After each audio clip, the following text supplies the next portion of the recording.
It is my absolute privilege to introduce to you Dr. Catherine Meeks, who is the Executive Director of the Absalom Jones Center for Racial Healing. She has been in the work of racial healing for decades, and she characterizes herself as a midwife to the soul of her students and workshop participants.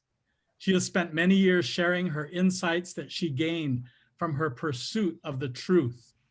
She's had many great teachers, but her greatest teacher has been rheumatoid arthritis because it has forced her to learn many new ways to listen to her body and to pay attention to the messages from her heart.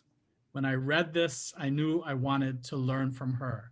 A sought-after teacher and workshop leader, Sister Catherine, as I lovingly call her, brings 4 decades of experience to the work of transforming the dismantling racism work in Atlanta, Georgia. The core of her work has been with people who have been marginalized because of economic status, race, gender, or physical ability as they pursue liberation, justice, and access to resources that can help lead them to health, wellness, and a more abundant life. Please join me in welcoming Dr. Catherine Meeks. Good morning. I guess it's afternoon there. It seems very early to me because I was up half the night, as you know, Reverend Stephen, and it's so good to see you all this morning and today. And if you help me stay connected to the time, so let me know when I'm getting close to not having any more time, that would be helpful. In addition to, excuse me, arthritis teaching me something about listening to my own heart, it also has taught me something about dealing with racism, which when you have arthritis is a chronic illness, and we have a chronic illness, it has to be dealt with every day. It has to be dealt with vigilance, and racism has to be dealt with vigilance. It's not like we can have one task force or one conference or one sermon or go to one training or read one book and be done with it. And too much of the time we have approached this issue that way, particularly in the church. We think that we did that already. How many times have I heard that?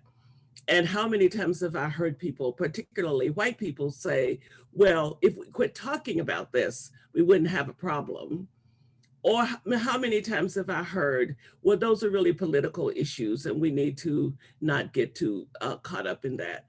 I'm here to say that this is about spiritual formation, that this is about the spiritual health of people who claim to have faith, dealing with the fact that we think some people are better than other people, and that we have a right to treat people in different kinds of ways when it comes to their right to have access to all of the resources that God has put on the earth for them.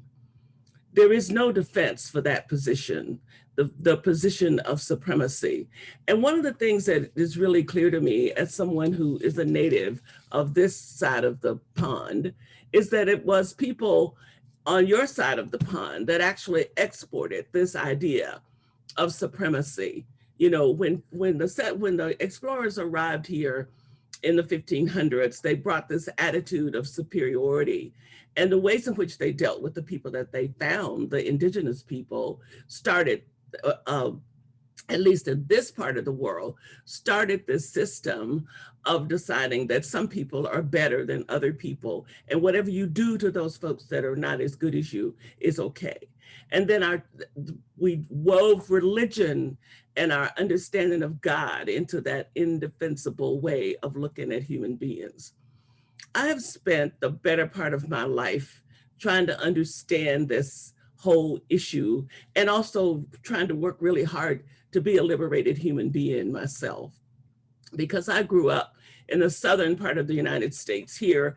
Well, I live in Georgia now, and I grew up in Arkansas, and I grew up in this environment that said, you're not supposed to be anything other than what the system defines you as being. You're not supposed to be an empowered, liberated woman who goes out into the world and lives according to the way God wanted you to live. And so I had to make up my mind to work against that. And that is what I did, make up my mind to work against it, and have been working against it all of my life. There is one story that says pretty much in a nutshell what keeps me going with this. As I was growing up, I heard my father tell this story all the time. The story of my brother who complained of having a bellyache. And if you know anything about people who maybe even, I don't know how this is in Africa, but here, all of us of African descent think that we can fix things with our home remedies.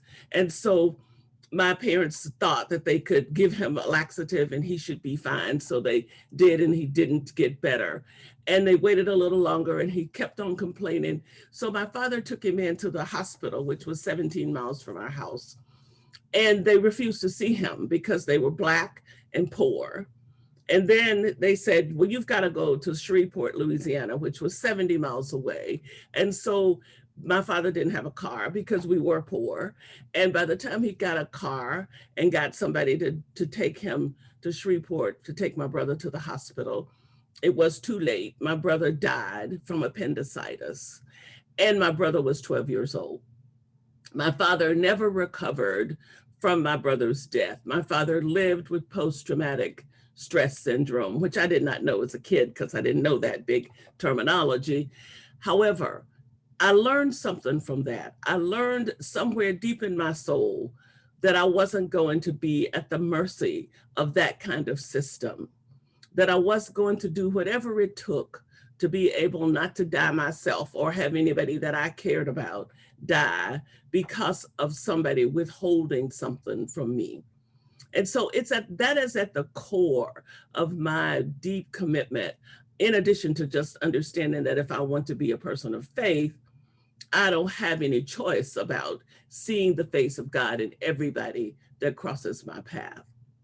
So as we talk about racism, we can be sociological, we can be political, we can talk about it from economics, from the point of view of economics, we can look at it historically, we can do analysis as scholars and all of that. But when we get back to the absolute bottom, unnegotiable bottom line, it is that it's an indefensible system, and we people who have faith have got no choice but to deal with it. Whether we're white, Black, or brown makes no difference. White people have to deal with their, I think sometimes without even realizing it, their great joy at the benefits that have come from this indefensible system.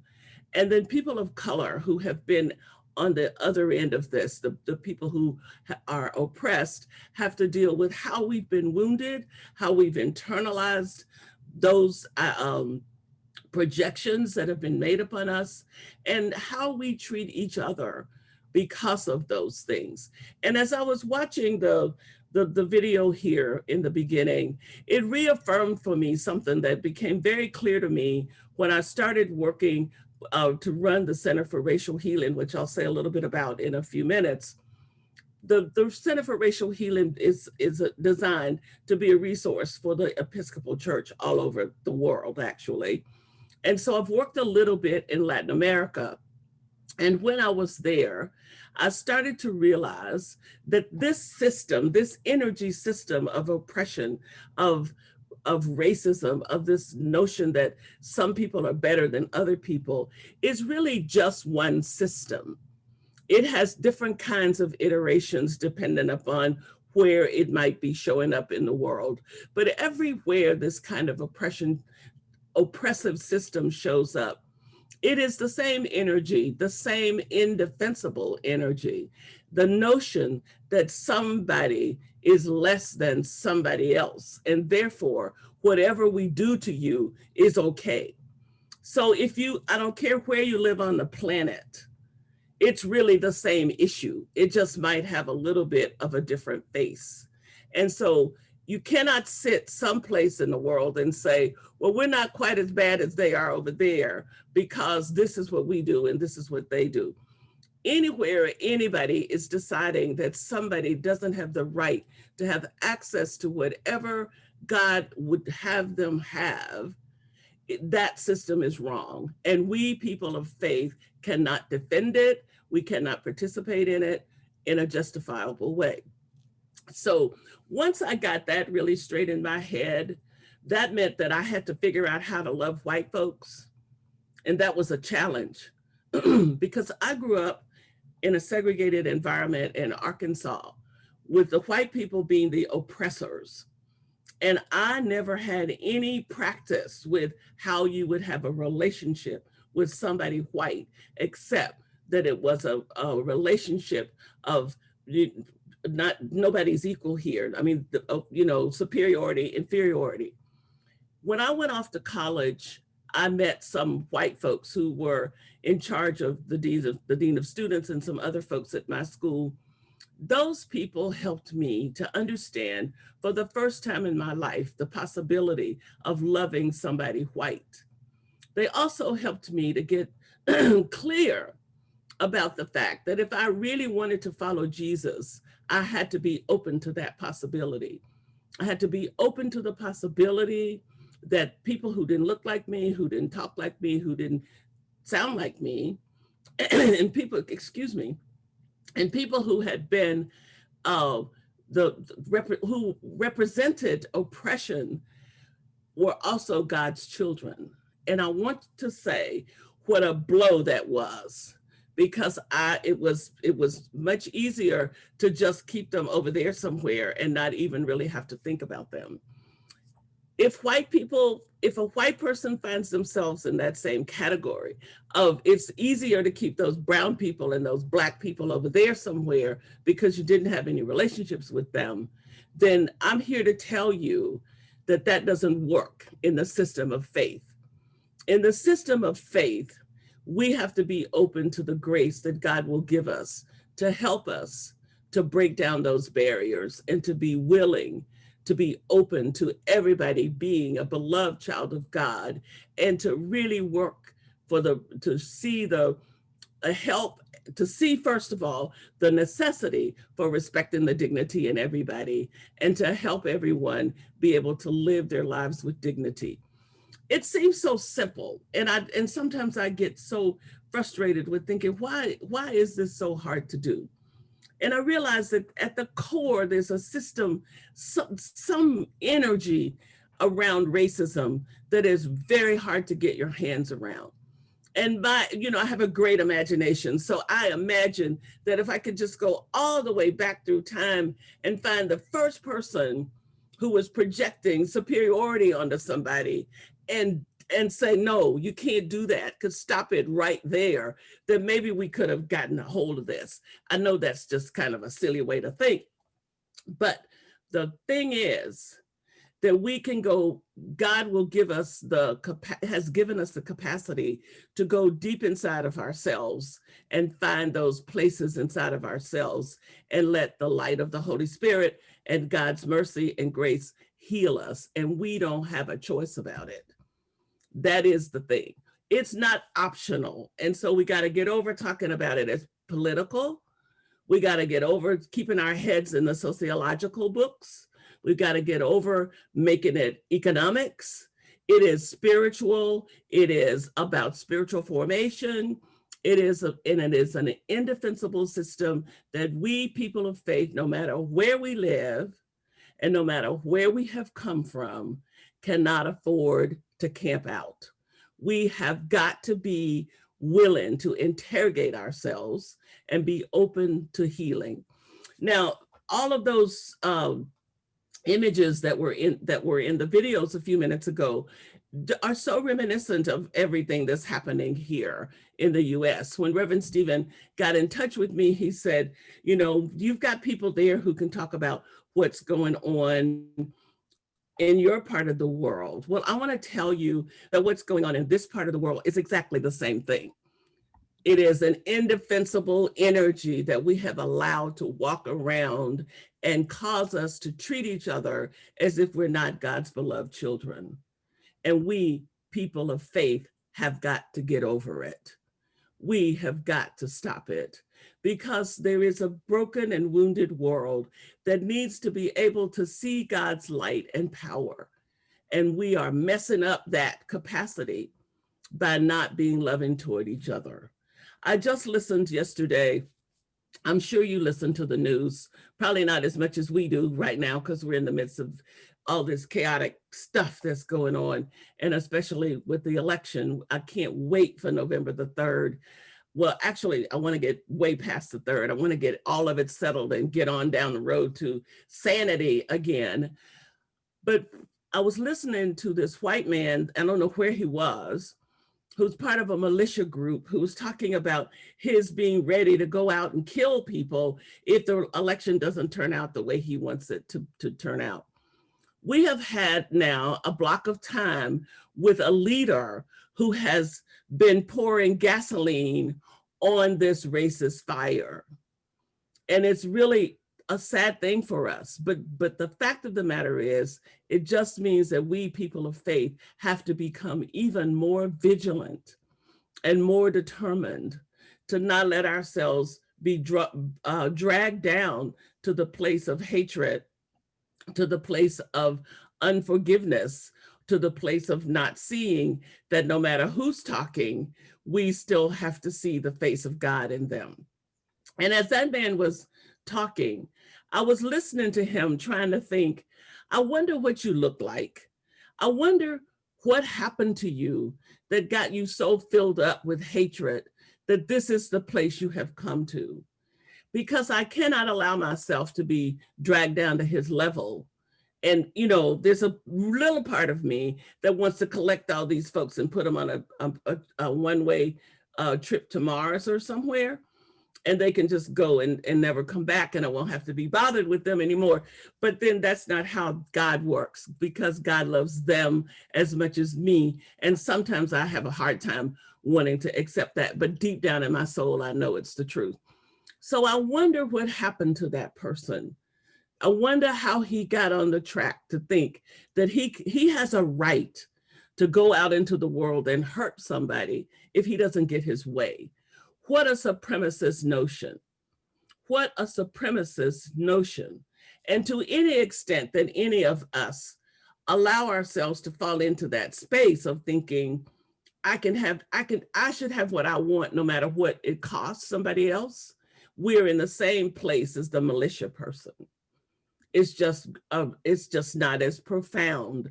And so we need to be careful when we have our little thoughts in our heads about somebody being just a little bit less than maybe we think we are, you know, because some days I'm pretty good, actually.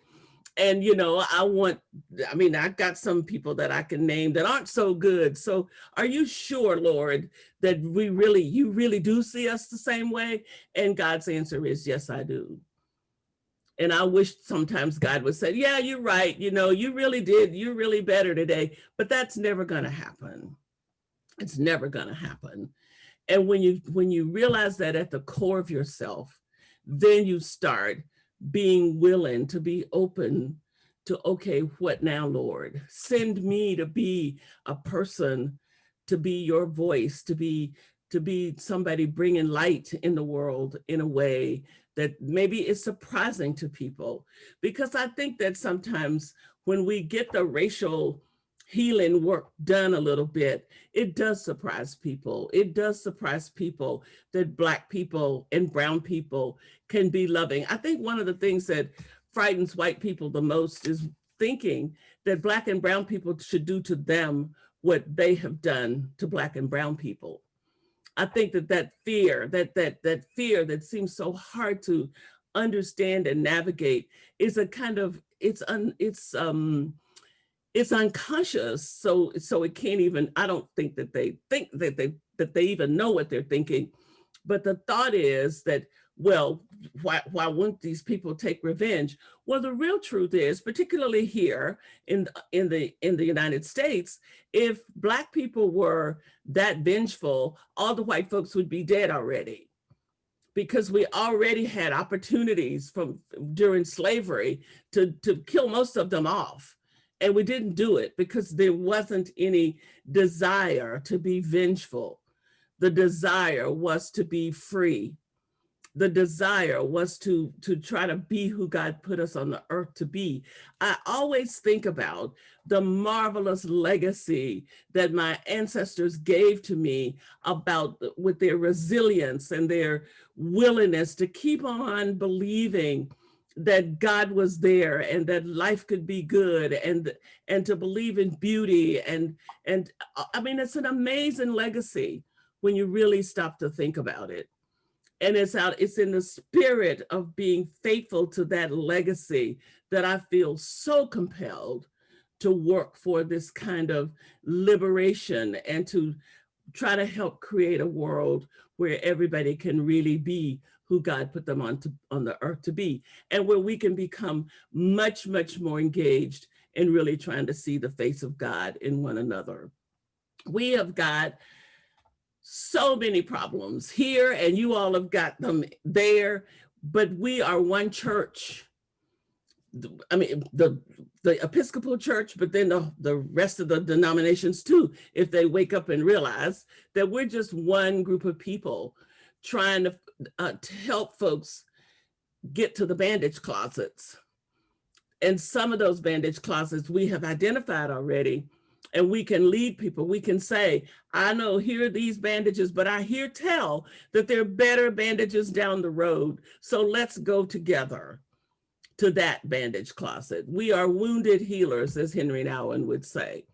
Wounded healers trying to get home, really, trying to get well. At least I think that's what we're supposed to be, even if we're not.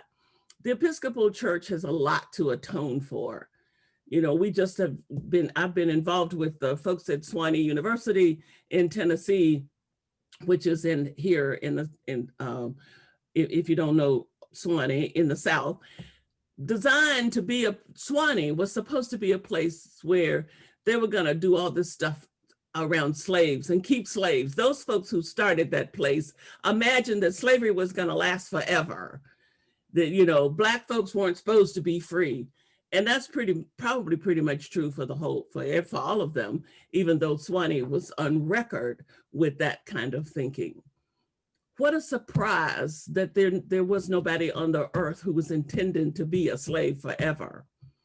What a surprise, and what a misunderstanding of humanity to think that there were people that you could make to be eternally slaves. I mean, honestly, I don't even know how that idea could really get born in somebody's head, but it was born in the heads of these folks, and they actually put it on paper because they felt so good about it. Now, and these people were Episcopalians, and we have to own that history, and we have to look it in the face, and we have to say that it's a part of the legacy that we have got to get resolved. And you can't get it resolved by trying to explain it away. You just kind of have to say, here we are, God, have mercy on us. I'm very, very interested in how things travel, how this stuff travels intergenerationally. I'm very interested in how you know, we talk about, I'm beginning to learn a little bit about epigenetics, and we talk about how things are transferred through DNA. I want to understand better how the system of feeling superior and then feeling like because you're superior, you can do what you want, is being handed down. Is it being handed down in the DNA? Because it feels like it.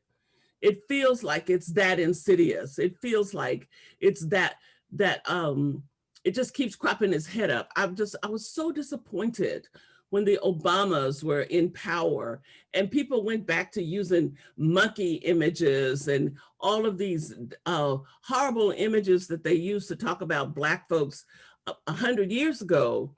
All that stuff was coming back up again. So you think, what is it with this generation?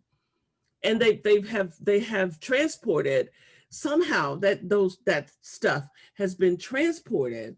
And I think that we have a responsibility as people of faith to get deeper than the surface. We have a responsibility to try to get to the root system so that when we fix something, when we allow God to help us fix it, it will really be fixed. We're just too good at putting Band-Aids on things. And you can't put a Band-Aid on a cancer and say you did surgery. It just doesn't work. And that's the way racism is. You cannot just come up with some little stopgap thing, which is what we've done a lot of. And now maybe in the midst of these pandemics, and maybe in the midst of the fact that all across the world, oppressed people are standing up saying, wait a minute, we weren't put here for you to treat us this way. And for white people to say, wait a minute, I don't want to be a part of this kind of way of treating people. I want to be a resistor. I don't want to take my privilege and assume that I deserve to have it. I want to be somebody who is trying to see what it means to really be in equitable relationships with people, and to create a world where everybody has what they need and can live their lives to the best of their ability. That's the world I want to be a part of. So more and more people seem to be standing up. We were really hardened here in the United States by the European response to George Floyd's murder, or lynching is what I should say. We were really hardened by the European response to George Floyd's lynching, because that was the first time that we have seen that much concerted response around a particular thing that's happened with race here. And there's no way to explain stuff like that. But one thing I think did contribute to it was COVID-19, that people were already vulnerable and feeling a bit more connected, because we're all kind of scared, because the virus is no respecter of persons and doesn't care whose body it's in, as long as it's got a host. And I think that maybe helped us to feel a bit more connected. But for no matter what the reasons, we were very hardened by that. And I hope that kind of energy, that kind of connecting energy can be held, or that we can at least capitalize on it in some ways. So particularly as the Episcopal Church, so that we are actually able to do something as a whole body that can actually make a difference. I think that the criteria we need to have for ourselves is that we have done nothing until we do something that actually saves somebody's life. We have done nothing until we do something that actually saves somebody's life. And so my most important mentor, Howard Thurman, Dr. Howard Thurman, if you don't know him, let me invite you to go Google him and go learn about him, because he will be good for your soul. I don't have time to talk about him in detail right now, but do look him up. He used to keep a picture of a tattered little Black boy with his head in his hand up over his door in his study. So every time he raised up his head and looked, he could see that little boy. And he said, until I do something that helps that little boy, I've done nothing. We are so quick, all of us, smart, clear-headed, educated, wealthy, because we are wealthy when you compare a whole bunch of other folks in the world. We are so quick to think we have fixed something. We are so quick to claim victory. We are so quick to think the job has been done. But until we help that little boy, until we save somebody's life, until we stop putting little children at risk everywhere on this planet, we have done nothing. We, people of faith, have to live with our hands and hearts open, saying to God, help us not to get stuck up on ourselves. Help us not to start thinking that we are so great because we managed to talk to somebody who didn't look like us. or we managed to have a task force, or we managed to participate in a protest. And all of a sudden now we're just liberated, progressive. You know, the Episcopal Church likes to think of itself as so progressive. And we're progressive in some ways, and we're in the dark ages in many other ways. And we need to be humble and bring ourselves to God on our knees and say, help us to be who you want us to be, rather than our thinking that we're so much better than that group over there or this group over here. And, you know, we just have got to stop that. I just think that it's time is over for us, and the planet needs us to get our act together. I see I have 5 more minutes, and I can't remember, are people going to get to ask me questions? Dr. Meeks, we want to ask people if they want to ask questions, they can do it in the Q&A box down at the bottom. And Zaza will give you a couple of questions, and then the rest, we'll answer them later offline. So you have about 5 more minutes. So people, if you would like to ask Dr. Meeks questions, go ahead and write them in the Q&A box down below. And then while they're doing that, let me just say one thing about the Center for Racial Healing, because I think you get the picture. We're all in this together. None of us is any better off than the rest of us. We're all a mess, and all of us are needing to understand that God's strength is made perfect in our weakness, and act that way, to be humble before God and each other, and to say, we need help. We need help to become who God imagined us to be. And I think that if we could do that, we would find ourselves able to see some light that we haven't seen before on this earth. The Center for Racial Healing is located here in Atlanta, Georgia, and I am the founding executive director. And it's a collaboration between the Diocese of Atlanta and Bishop Michael Curry. So, and we have been mandated to be a resource for the entire Episcopal Church, which includes you all. So we have a website that's centerforracialhealing.org. If you go there and see what's there, if you see anything that can be helpful to you, please take advantage of it.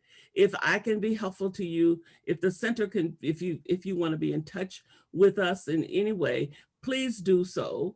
And please know that we are thinking about everybody on the planet who's trying to do this work, and always so encouraged to hear that folks are trying to do this work. So I see there's a question, and I want to be respectful of the time here. It's someone who's just basically thanking you for your service and for sharing your story. Oh, okay. All right. So, well, then I'll keep talking. I just don't want to. I would like to ask you, Sister Catherine, if at the end of your time, you would also pray a prayer for us. Sure, I'll be glad to do that. So I think that I want to say to people, all of you, I wish I could see everybody's face who's here, because I love looking in people's faces, and I'm so thankful for the faces that I can see. I want to say that we have to be willing to start some new conversations. And in order to start new conversations about race, there are old conversations that have to be stopped. And the most important place for those conversations to stop and start is inside of our own heads and hearts. We have to interrogate ourselves to see what are the conversations we're having with ourselves. How are we trying to keep the status quo for ourselves? How are we trying to justify? How are we trying to make it right without actually making it right?